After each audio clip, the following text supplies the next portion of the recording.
Hi வணக்கம். இந்த வீடியோங்களை பார்த்த உடனே கேன்சர் நோயை பற்றி நம்ம தெரிஞ்சுக்கணும் அப்படின்னு சொல்லிட்டு எனக்கு தோணுச்சு. கேன்சர் நோயை பற்றி நான் படிக்க ஆரம்பித்தேன்.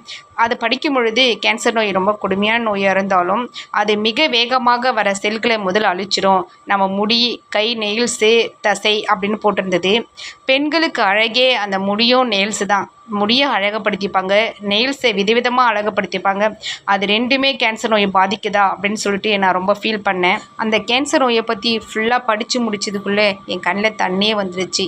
அதுக்கப்புறம் தான் நான் முடிவு பண்ணேன், என்னால் முடிஞ்ச உதவியை நான் ஏதாவது கண்டிப்பாக உங்களுக்கு பண்ணி ஆகணும்னு சொல்லிட்டு தான் அடியார் கேன்சர் ஹாஸ்பிட்டலுக்கு போனேன். அதுக்கப்புறம் தான் எல்லா டீட்டெயில்ஸும் எனக்கு கிடைச்சிது. முடியை என்னுடைய ஹேரை டொனேட் பண்ணணும்னு சொல்லிட்டு முடிவு பண்ணேன். அதுக்கப்புறம் தான் 6 இன்ச்சு to 8 இன்ச்சு வரைக்கும் ஹேரை வளர்க்கணும் அப்படின்னாங்க. நல்லபடியாக ஹேரை வளர்த்து கேன்சர் ஹாஸ்பிட்டலில் போயிட்டு என் ஹேரை டொனேட் பண்ணிட்டு வந்தேன். இவ்வளோ கேன்சர் பேஷண்ட் இருக்காங்களா அப்படின்னு பார்க்கும்பொழுது மனசே ரொம்ப கஷ்டமாக இருக்குது.